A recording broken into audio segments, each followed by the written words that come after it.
Let's begin on President Biden's address, really rallying global support for Ukraine as concerns heat up at home about US spending and aid flow to the war. You listened into the speech. Do you think he struck the right tone? I think he did. I think the theme of the president's remarks were the challenges to global order, global security, global well-being. The Russian war in Ukraine is clearly the greatest single security challenge.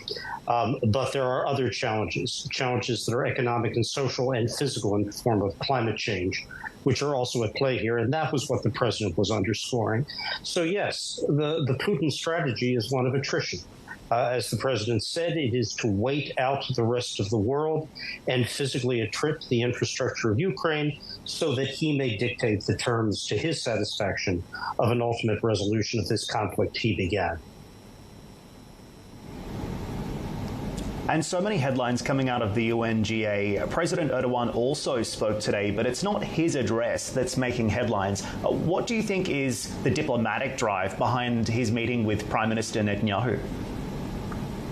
I think both leaders, very interestingly, need and want the meeting with the other. For Benjamin Netanyahu, it signals that he is not isolated, that he can meet with global statespersons, that he can pursue security, economic ties, which are to the benefit of Israel. And this is a good contrast to the disturbances taking place at home. For Erdogan, it's much the same. Erdogan faces very, very difficult economic challenges at home. To be able to reconstruct good relations with all of his neighbors, and it's not just Israel, it's Egypt, Saudi Arabia, the United Arab Emirates. Erdogan has reached out to all of them.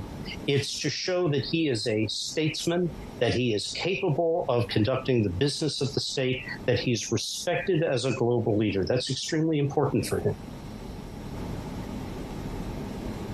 I also wanted to ask you about the Turkish relationship with the United States. It's something that you and I also spoke about just prior to the most recent election in Turkey. Of course, Erdogan really working to try and strike this Turkey-Russia, Turkey-NATO balancing act. We know Ankara has been pretty slow on Sweden's NATO approval, and the F-16 sale still very much hanging on this relationship. Would you say that there is a deadlock on Turkey-US ties today?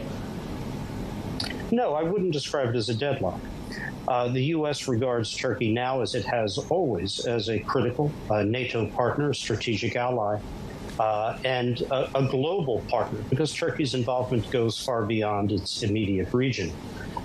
There are difficulties. Those difficulties are based on respect for democratic principles, civil society within Turkey. That's a concern. But there is also a concern regarding Turkey's hesitancy in approving Swedish accession to NATO.